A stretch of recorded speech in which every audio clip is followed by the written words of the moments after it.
Jah bless you along that way. You have to give thanks and praise. Only Jah knows. Bless me through my day. Well, you don't listen to what I say. From wiping windscreens at the chaotic intersection of Halfway Tree to commanding the main stages of Europe's biggest reggae festival, Owen Fantan Mojah Moncrief lived a life that was nothing short of a cinematic triumph over poverty. He was a man who traded a microphone of aggression for a message of salvation, providing to the world that no matter how deep the hunger, the spirit of a warrior remains stronger. Here's the complete, unfiltered chronicle of the life, the trials, the music, and the final days of the conscious reggae veteran. Yo, one of these here dancehall, Lincoln Terrage Records. One of the talk I turn in dancehall, Lincoln Terrage Records. Your entourage, the meeting I eat from morning, your ruggedness.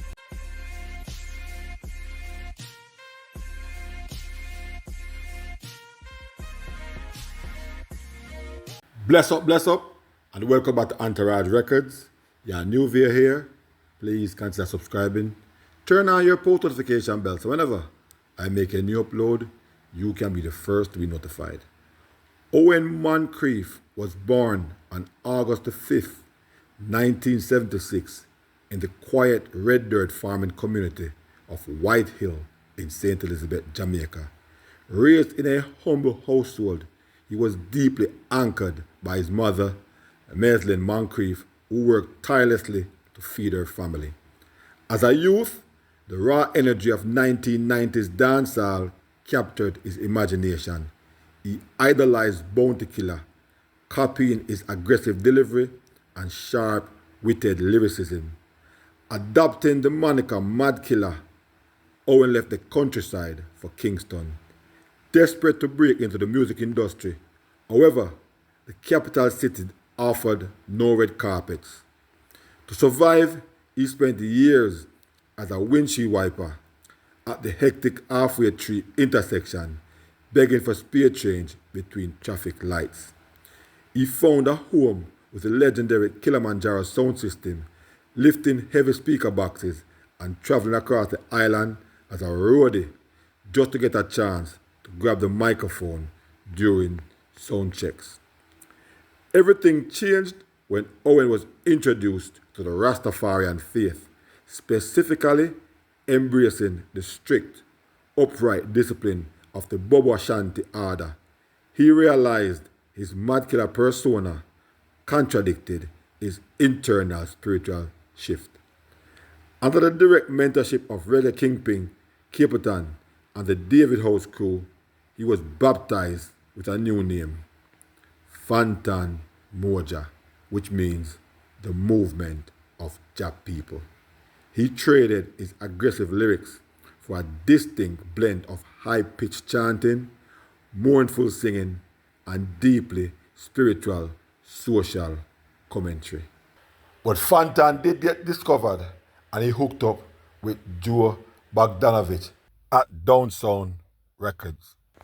One of his first songs, our first definitive hit, was Hungry in 2004. Tell your mama hungry, papa hungry, brother hungry, sister hungry. The song that launched him, it resonated deeply because it wasn't just a manufactured track. It was his literal autobiography of starving on Kingston Street. In 2005, he had Hail the King.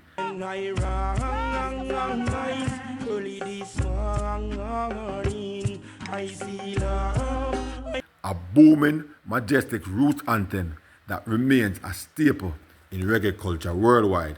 Then he also had No Bill Great Men in 2005. I'm not Bill Great Man, I'm only kill great man. Babylon be still and no underrated man. Some about Satan the work. A powerful collaboration with Jah Cure, warning against the worship of corrupt mortals. He also had Stronger, a song in 2008. The wishing for me to fall. testament to survival that became his personal life mantra.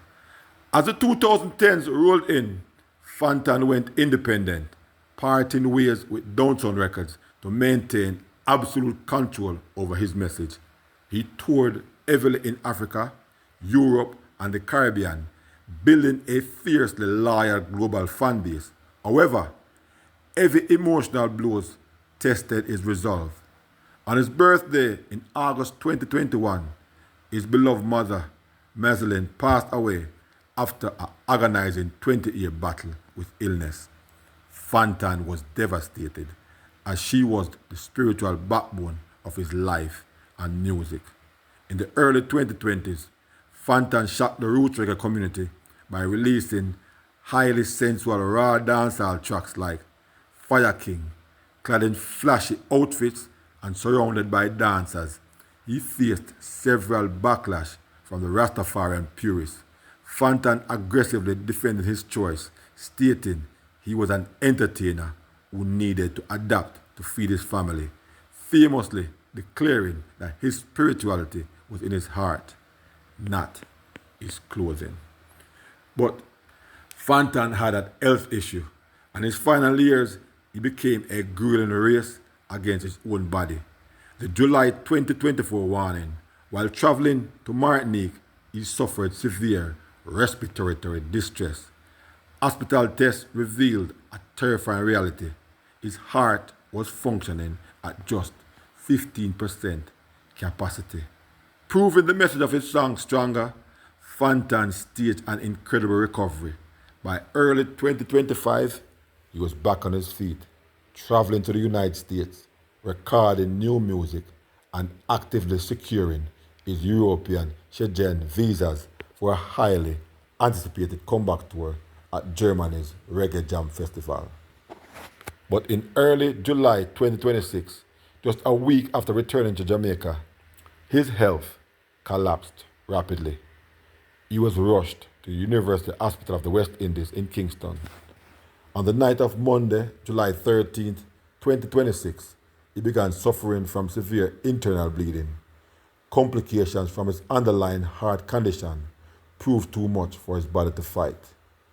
Owen Fantan Mojah Moncrief took his final breath on Tuesday, July 14, 2026, at the age of 49, tragically, just 3 weeks shy of his 50th birthday. From a homeless youth cleaning car windows to a musical king who toured the globe, Fantan Mojah left an indelible mark on Jamaican music. He proved that even when the body fails, a righteous message lives forever. The Jamaican entertainment fraternity and global reggae community have plunged into deep mourning, with peers and institutions paying tribute to a true roots warrior. As news of his sudden passing spreads from the University Hospital of the West Indies, artists, managers, and fans are honoring the immense impact of his music. The Downtown Records chief, who famously discovered Fantan while he was a simple window washer, expressed deep heartbreak. He remembered Fantan as an undeniable raw talent who possessed a volcanic voice capable of creating massive, timeless records that shook the landscape of modern roots music. Confirming the singer's passing, his longtime former manager Ray Stephen shared his profound grief. He lamented the loss of a close brother who was taken far too soon, just weeks away from marking his milestone 50th birthday. Major platforms like the Jamaica Gleaner and the Jamaica Observer quickly mobilized to break the news, praising his powerful delivery and spiritual charged catalog. Media platforms are describing his music as a vital beacon of faith, social consciousness, and hope for the marginalized. Musicians, producers, and selectors across the Jamaican diaspora are flooding social media with the hashtag Rest in Power. Fellow artists from Cape Town David House and the wider fraternity are hailing him as a champion who never compromised on his powerful message-driven heart, remained a symbol of resilience to the very end. Viewers and subscribers, wow, condolences to the great Fantan Mojah. Big artist. Yeah? As I said in one of my live stream, when I hear one morning, my daughter sing this song around 2005. So I was like, oh, you heard that song? She was like her favorite song. I said it for one live stream for who remember. Only your love. So you know how I feel when my ears time pass for. Same time when I reflect. But rest in power, my general. If you guys are subscribers, I want to leave a thought on the comment in the comment section so we can talk about it. We've come to another video. Thanks for watching. Please like, share, and subscribe to the channel, those who have done so as yet. Also, please turn your post notification bell so whenever I make a new upload, you can be the first to be notified. Peace out, bless up, I'll definitely catch you in the next one.